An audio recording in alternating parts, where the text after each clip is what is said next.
Comme toute grande ville, Lisbonne a ses puces qui sont une institution célèbre. La Feria da Ladra est connue pour ses bonnes affaires et ses nombreux marchands.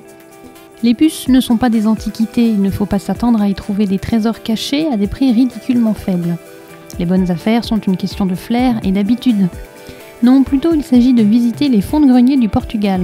Pour qui traîne dans ce genre de marché, on trouve toujours le même genre d'objets, les familles gardant toutes plus ou moins les mêmes styles de livres, de vieux objets qui étaient indispensables à une époque et qui sont désormais disparus. Il est donc révélateur du pays de se perdre dans ses travées, témoins du passé.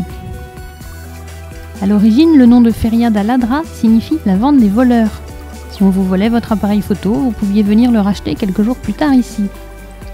Il y a toujours un peu de trafic autour du marché, on peut vous proposer de quoi varier votre tabac habituel par des choses plus relaxantes.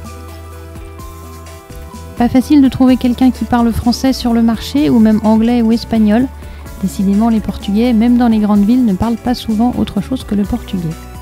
On a trouvé Antonio qui a bien voulu nous parler de son métier et de ses objets, avec quelques connaissances de français, mais avec les gestes, on arrive à se comprendre. Moi, je travaille, je vends de pièces d'antiquité.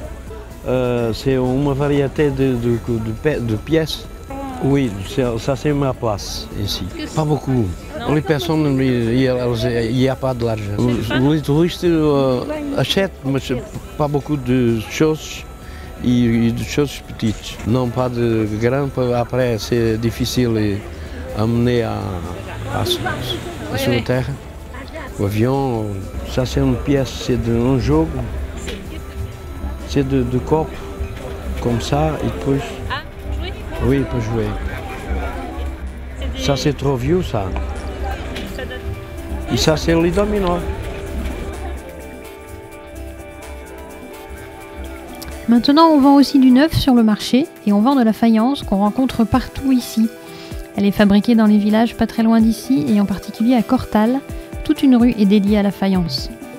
Plusieurs fabriques, modèles, cuisent, peignent des assiettes, des petits récipients pour mettre des olives, des repose-cuillères, des vases, toutes sortes de poteries. Ils fabriquent tous plus ou moins le même style de faïence avec des méthodes toujours artisanales, même s'ils sont aidés par des machines. Tout est peint à la main, bien entendu. Les femmes peignent les assiettes avec de la peinture à l'eau, avant une seconde cuisson de la pièce. Les marchands vendent du local et du moins local, comme les vêtements pas chers de Chine, des chaussures, l'artisanat qui se veut péruvien, et carrément du vide-grenier. On peut voir aussi les spécialités des Africains, du cuir, des montres, des tissages et des statues. Tout à droite cité à la Feria da Ladra.